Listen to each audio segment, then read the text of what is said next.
Okay, I think we have a quorum here. Thank you for your patience. Again, I'm Dave Gustin. I'm the director of the School for the Future of Innovation in Society in the relatively recently created College of Global Futures and Julianne Wrigley Global Futures Laboratory. Today is the second of our enlightening lunches of the semester. The first was the State of the School address that I gave last month. And today will be the first time that we'll launch onto a discussion around issues of justice, equity, diversity, and inclusion, JEDI, that will form the core of the enlightening lunches for this semester, and I expect next semester as well. Before I introduce our speaker, let me remind you that you are being recorded on here. The recording will stop after our speaker finishes, so the questions and answers can be more free-flowing. But if you're engaged in chat, even something that's labeled private chat will still be recorded, and somebody might have the opportunity to see what you might have written to somebody else individually. And then at the end of the hour, at the top of the hour at 1 o'clock, we'll ask everybody who's in who is not one of the doctoral students in SFIS to leave, and we'll continue the discussion even more privately with the doctoral students in HSD colloquium with the speaker. So thank you all for being here, and thank you in particular to our speaker, Bryan Brayboy. Bryan is a President's Professor in the School of Social Transformation. He is also Senior Advisor to the President, Michael Crow, and Director of the Center for Indian Education.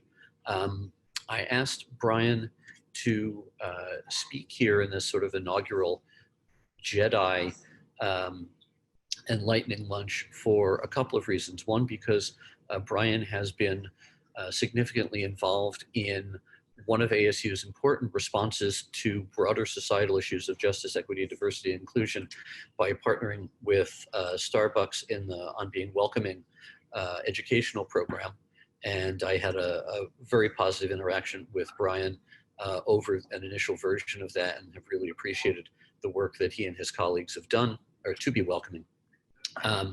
And that's something that perhaps the doctoral students might inquire about as well. Second, because Bryan has had a substantial role in the particular topic of his talk today, which is coming to some reckoning about the challenging history that ASU has had with respect to the particular case of research on the Havasupai. And the reason why I wanted to start here is because in basically all our understandings of how it is that we begin to make progress as individuals, as communities, as an institution in justice, equity, diversity, inclusion, we understand that part of making progress is not simply looking forward, but looking back to understand where the institution has come from, to understand past transgressions, to understand the roots of racism and racist behavior and structural racism and things of that sort that are still part of the institution today, as Bryan will describe. And I think, as many of us know from our own experiences and our own understandings, that things in the past don't stay in the past, regardless of how well we try to make up for them. And the university has gone through substantial effort to try to make amends, and Bryan will describe some of that as well. But things remain for us to continue to do work on and continue to understand, even as we try to make progress in the present and looking toward the future. So Bryan, I think, is going to, use this particular case as a touchstone to have a broader discussion. But for those of you who are not familiar with the case, he'll go into a little bit of detail. And again, making sure that we understand the places, the instances, the substance of such transgressions is crucial in understanding how it is that we can make progress. So I'll turn it over to Bryan. Bryan will talk for about 30 or so minutes. We'll turn off the recording, go to Q&A, and then top of the hour, we'll change modes again. Thank you, Bryan. Thanks so much, Dave, for inviting me, and welcome to you all. I'm glad to see such a great turnout, and good to see some folks I haven't seen for a while. So thanks for joining me. I'm gonna jump right into this, and I've got a PowerPoint to sort of guide me and try to keep me on task as I talk to you. Just a few things about me. I'm a member of the Lumbee tribe. I am the father of two Indigenous boys. They are 19 and 17. The older one is off to college and sort of launched. The other is thinking about those kinds of things. And I grew up in a household with a father who was in the public health service. And so I grew up in and around Indian Health Service hospitals, where my father worked as a hospital administrator. And so some of this, and my father was involved in reporting some fairly significantly bad things that were happening to Indigenous women in the 70s, and it created some significant troubles and problems for him, and we found ourselves moving more and more frequently as a child. So I bring both my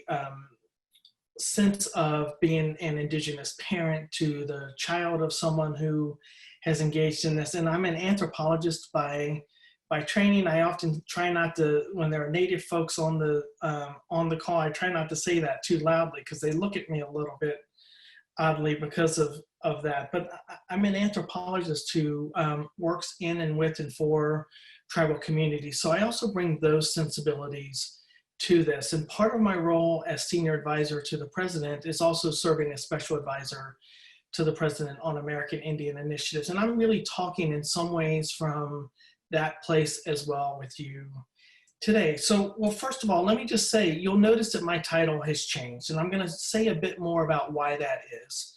And I've been thinking and sort of mulling this over for a bit, and really have been asking myself, what does talking about Havasupai do?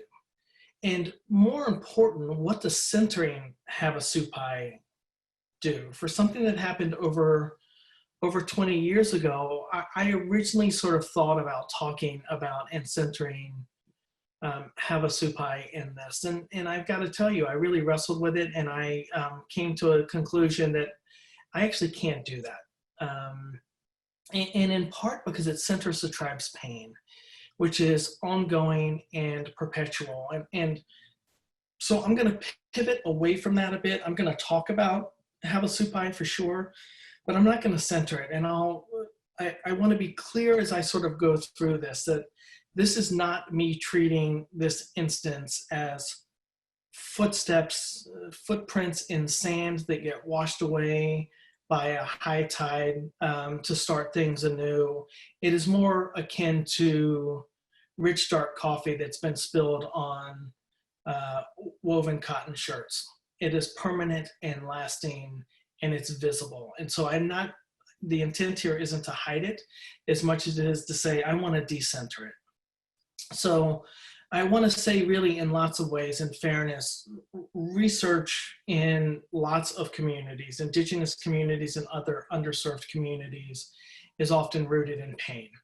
And I'm going to say a bit more about that over the last 80 years or so, the way that this has manifested. It certainly goes beyond that, but I'm going to talk about the last 80 years really quickly. And I want to remind us that Linda Smith, in her really important book called Decolonizing Methodologies, first published in 1999, and a fourth edition is on its way if it's not out as we speak, really begins that book by saying that research is one of the dirtiest words in Indigenous communities. And I'm recognizing that holds as true in 2020 as it did in 1999 when she put those to print. She actually did it in her dissertation before that. So 1995 when she first put it into print. In lots of ways, research has been extractive in tribal communities, and Havasupai is one example where that's true, but there are examples everywhere where this is true. So let me give you a very quick overview of Havasupai, and then I will turn from it before coming back to it a bit. So there is much more to this story, and I will say to you, there's a really painful but interesting piece that Nanaba Garrison has written on this case as it relates to Native peoples. And actually the Phoenix New Times had a really powerful history of this as well. And they are opposite ends of the spectrum if you think about what New Times is versus a scientific journal, where Dr. Garrison published her piece on this in 2012. But that's a place to find some of this. So let me give you sort of a nutshell. Between 1990 and 94, there were researchers who went into Havasupai and collected blood and tissue samples from about 400 tribal members. That's essentially half of the tribe, for what was ostensibly a type 2 diabetes study, to see if there were genetic links between Havasupai peoples and diabetes. It was not a team that had been working in Havasupai. They were really provided entree into another faculty member who had been there and had a long-term connection to them. There were grant monies available. And so they went in and did that. And there are allegations that the researchers, without consent from tribal peoples, actually accessed medical records for peoples. They were, the allegations are that researchers from ASU who were sleeping in the canyon, in the medical center, and in the school accessed those records late at night. Later, what happened is, without getting consent about how blood and tissue were going to be used, blood and tissue samples from tribal members were going to be used, these researchers made some arguments around mental illness, which is profoundly troubling for, was profoundly troubling, continues to be profoundly troubling for the tribe, because it's seen as something that is highly problematic. Havasupai brought a lawsuit really led by current councilwoman Carletta Toulouse and others, that was eventually settled in 2010.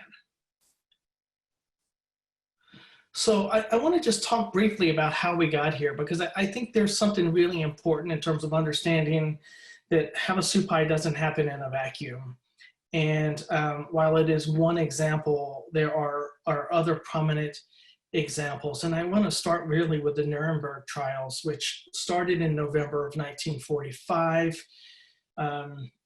Nazi doctors performed really horrendous experiments on individuals in concentration camps, including 3.5 million, roughly estimated, forced sterilizations. There are people who argue that the numbers are actually higher than that. And I want to note that that's 1945, and in 2020, there are reports and allegations that there are doctors doing similar kinds of things in ICE detention camps with women who are there in the 70s.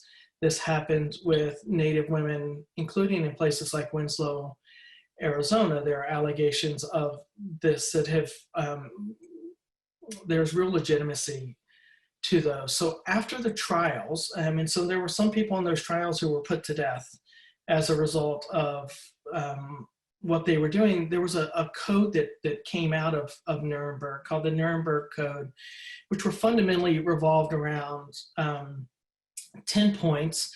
And IRB largely works in part tied to the code. And there were some really important pieces in this code. One is that people should be aware of what's happening, that the benefits should outweigh the risks.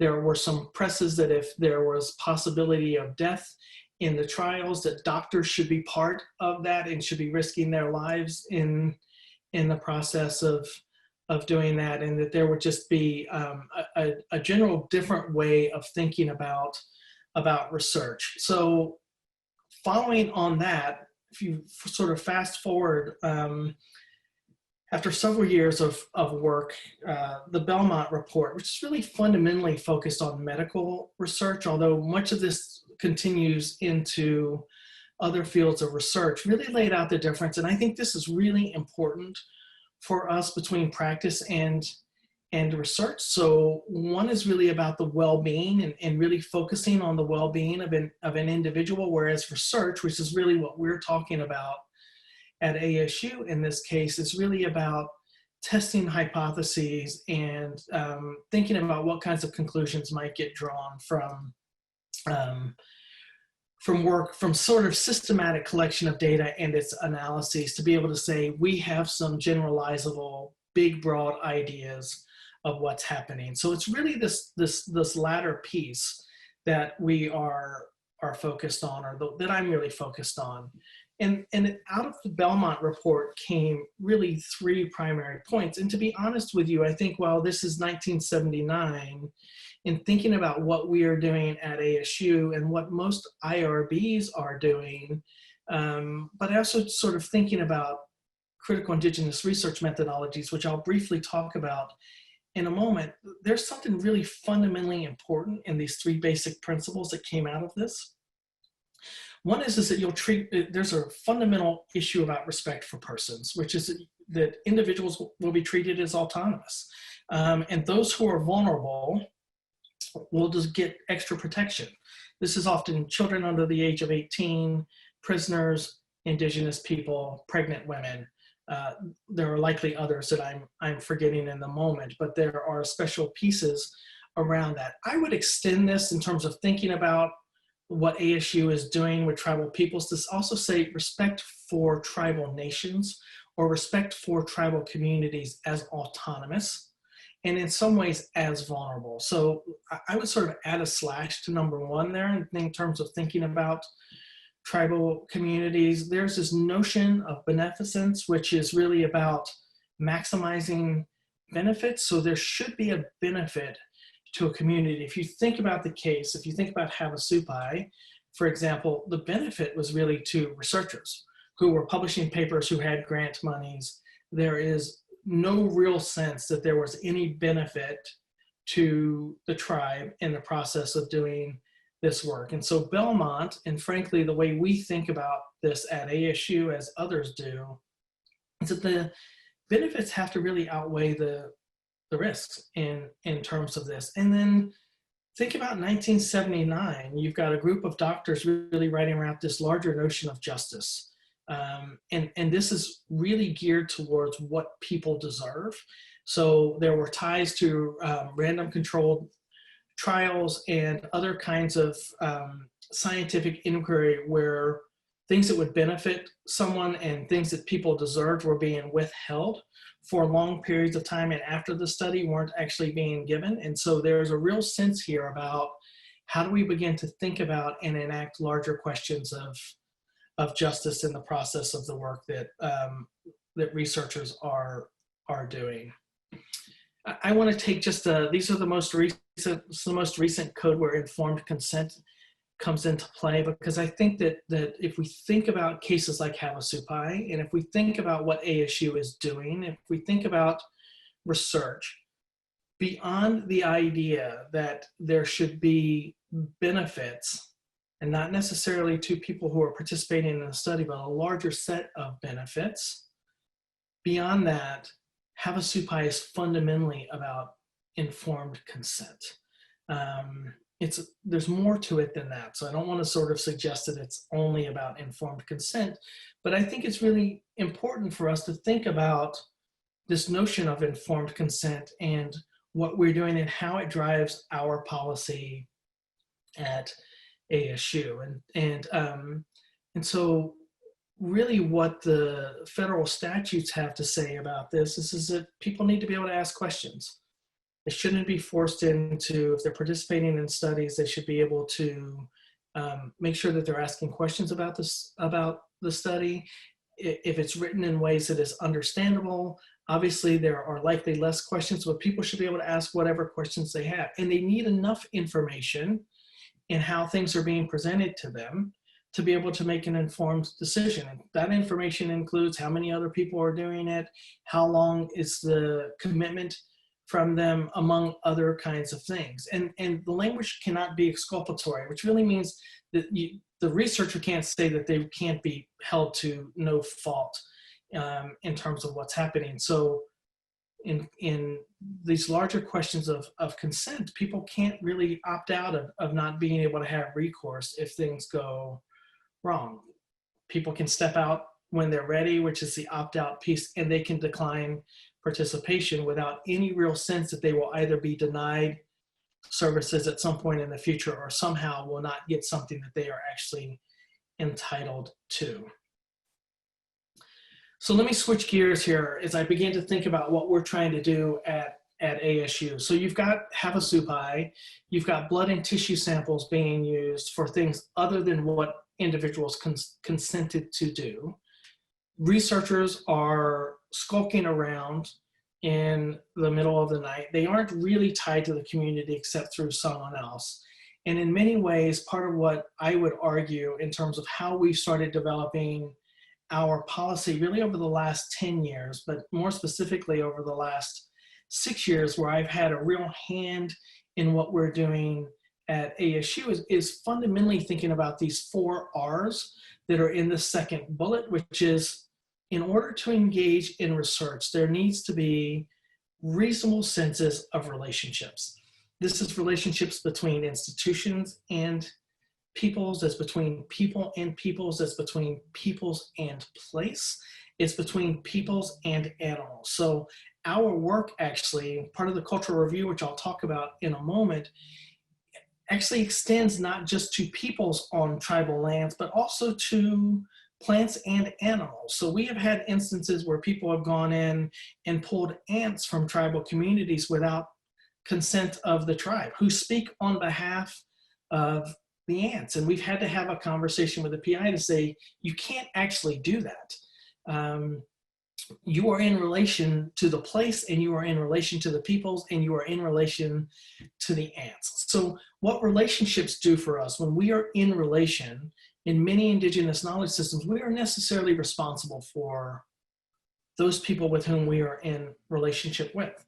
So if Dr. Gustin and I are in a relationship, then I'm responsible for him. I am responsible for maintaining and nurturing our relationship in really important ways. And it really means I have to show up. That's done through a lens of respect. And part of what we have done in terms of what I'm going to talk about in a moment is to try to say, how might we do this in a way of respect? I want to say these first 3 R's. Part of what we see if we go back to the Havasupai case, if you go back to Nuremberg, if you go fast forward to ICE and what's happening there, relationships and responsibility and respect are nowhere. We don't see it existing. And then there's got to be some sense of reciprocity and accountability. And by reciprocity here, we don't mean in the article we've written, but I don't mean personally a quid pro quo. That is, you scratch my back and I scratch yours. What it really means is that I'm going to take responsibility for you because we are in a relationship. There will be some benefit in that is a mutual and mutually informed benefit. That's always true in good relationships, is that there are benefits to those individuals who are involved. And then research really in thinking about a framework of critical indigenous research methodologies is really about continuing to foster these relationships between people and place, and people and communities in terms of what they do. So part of people have said to us, well, what makes rather than indigenous research methodologies, what makes these critical? And our answer, this is this last bullet, is really about there should be some emancipatory work involved in it. And so part of the way in which ASU has thought about that, and this is a little bit tricky, and I'll say more about this in a moment, is we have worked with tribal nations and communities to create futures of their own making. We don't determine what those futures are, tribes do that. But in a statement made by President Crow on August 31st, 2015, one of the sentences in there is that we will work with tribal nations and communities to create futures of their own making. That is part of the emancipatory project in terms of the work that critical Indigenous research methodologies should do. And if we are in fact engaged in these relationships with tribal peoples, and we're using this framework, then there should be some way for tribes to move forward and to recognize their sovereignty in the process. So what does this mean for us? I've already talked a bit about Havasupai being lasting and permanent. I don't,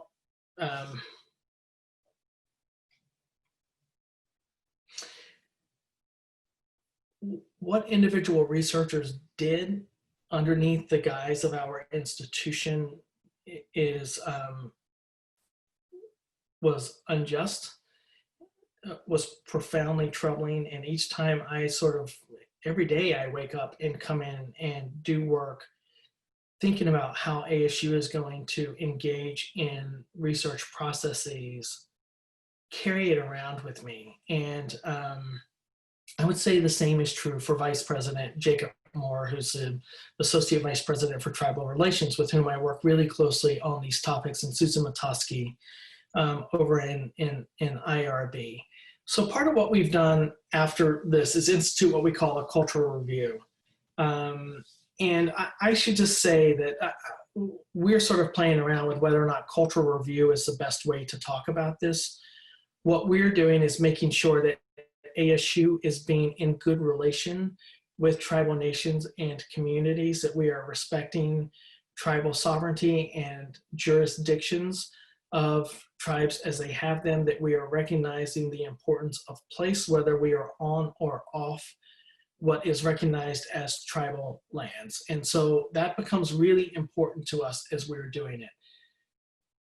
There are individuals, researchers, and PIs who get a little bit worked up about this because they will suggest that somehow we are engaging and inhibiting their academic freedom. And my response to that is always, you can study whatever you want, you can write whatever you want, we aren't getting in the way. But where it comes to working in and on tribal lands and with tribal peoples, that's a different animal. That's actually what you're asking for, is academic license and not academic freedom.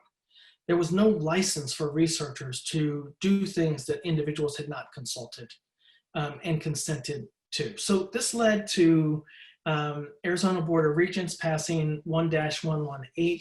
It was really great. It was the last year of Luann Leonard, who was the only and continues to be the only Native woman to ever serve, or Native person, who happens to be a woman, serve on Arizona Board of Regents. And what ABOR 1-118 does is set up a consultation process so that research will be monitored and addressed if there is activity that happens on or near tribal lands. And by the way, this is activity, right? This is where ants come into play, where other things come in, dirt comes into play. It's not just human beings. This is not IRB. It's not human subjects, it's research. If it involves a tribal agency or a department, or if there's potential to affect the tribe or the government in some way, shape, or form. So studies that are going to be what someone might call a hit job, which I don't think is actually the right way to think about this. But if there is work that is going to adversely, in particular, impact tribal communities and the community is not aware of it, then the call really from ABOR is to say, you've got to have some consent and consultation with the tribe. To be perfectly honest with you, this for me shouldn't be limiting. It should actually enhance the research that we are doing, because it allows researchers and individuals and our institution at ASU to develop more meaningful relationships with tribes and to engage in that emancipatory work that we're doing, which I'll say just a bit about in a moment. Just quickly, there's little c consultation and capital C consultation, and we're talking about capital C consultation. Consulting does not mean I talked to some guy who knew someone. this is not what this consultation agreement is about. It is about recognizing the sovereignty and the self-determining role that tribes have. It's this capital C that I think becomes really important in terms of the work that we're doing at ASU. So when we'll say we have a consultation policy in place, it fundamentally means we are recognizing that tribes are sovereign entities, which becomes a pretty important point in terms of this work, because they have control over in that case, we recognize their control over their lands, that they have these inherent rights to determine their own futures, which is fundamentally what sovereignty is, and that they have the ability to actualize sovereignty, which is how I think about self-determination. So if they want to engage in self-determining practices, that is the enactment of sovereignty, then we have to do consultation with a capital C. So in terms of the cultural review, twice a year, we do cultural review symposia. This is one of so there are a couple of impacts post Havasupai for us. One is 1-118, and I should say that Jacob Moore, who I've mentioned before, Associate Vice President for Tribal Relations, really pushed this through. I think without Vice President Moore, without Jacob's work, without his advocacy, without his commitment to doing this, I'm not convinced that 1-118 would have happened. The policy itself is pretty important. It goes beyond what I've outlined here, but I think you've got, and Jacob is Tono Otham, and so what you have is an Oatham man who really helped push this through. Part of what we do in the Cultural Symposium, besides 118, we have these twice a year symposia. There's actually one this Friday, where we spend about 3 hours where we talk about these 4 larger pieces in terms of the work that we do, which is really the history of the work, what people's responsibilities are, what do we do about educating people, and what role should we have in terms of advocating on behalf of tribes. And I should say really with and on behalf of tribes, because our advocacy is fundamentally at ASU about making sure people engage in capital C consultation. For the last 3 years, we have had in the fall, a large gathering called Doing Research in Indian Country that has been funded by ABRC, Arizona Biomedical Research. And what we've done is really bring researchers and community members, policy makers, and leaders to the table to say, what do we need to know? So information gets shared. We are working at building relationships and creating synergies, and we're building a plan moving forward. We have, in the last 2 years, really centered students in ASU students in the process, because what we want to do is really think about how are we working to build capacity with tribes in terms of research. I've already mentioned this notion of tribes being able to create futures of their own making, and what's ASU doing about this, and how does that fit into the larger research process? I can't help but think about what got taken away from Havasupai in the process of the work that happened there. And while we can't change that, as Dr. Gustin said earlier, we can certainly rethink what the future is. And I think in lots of ways, one of the things I really appreciate about working in a place like ASU is that we are often focused on the future and on futurities, on larger questions of possibilities. So we're asking questions about what's possible. So one is we're working with tribes to build capacity. We have, this has led to us, Maria Hesse and Jacob Moore helped San Carlos stand up a tribal college, which just graduated its first class. There are folks in the Julianne Wrigley Global Futures Lab and the new college, Chris Mays and Gary Darks and others who have worked with Navajo around the regeneration station. There are all kinds of really interesting projects happening around food and food sovereignty. There is some really interesting plastics work that's being proposed by researchers in the in GFL, and the list goes on in terms of what's happening. So the ways in which that helps tribes build capacity is they're saying to us, we've got these questions around energy, or we've got these questions around water that we want your help with. So we're working with them to address those so that they have the capacity to move forward in ways that they want. This is fundamentally driven by questions that the tribes bring to us. We are actively preparing future researchers. Some of you are on this call for faculty members who are working in tribal communities. One of the first questions I often ask in my role as special advisor is, do you have Native students on your project? And is there a place for them so that they can help you build those relationships? But also, what are we doing to build capacity for future work? Dave, I know that I'm just about out of time and I've got 1 or 2 slides left, so I'm paying attention to it. And that should say creating structures. I went through this 4 times and I knew there would be a typo. This is the first one I've seen, but there's probably others. We're trying to create structures and systems that will enhance this future making with tribes, both in their communities, but also here at ASU. And then just sort of to end, I think I want to come back to this point is that it's really important that we don't ever forget what happened at Havasupai. I think it's important we not forget what happened in World War II and what happened at Tuskegee and what happened in the 70s with Indigenous women and what's happening now. That research, for all of the great things that it does, can sometimes turn out in ways that are damaging. And that damage, certainly in the case of Havasupai, is perpetual. It's not going away. What we've chosen to do is really to move forward and do our best to do right. And we have worked with the tribe to do this. And sometimes I think we're doing great. And other times I think that we continue to have work to do. And I think we'll always have work to do. And I think it's important that we really take seriously the charter and begin to live it so that it's not just a document that's written on a 20-ton piece of granite and on paper everywhere. But what does it mean for us to take fundamental responsibility for society and engage in larger processes of inclusion?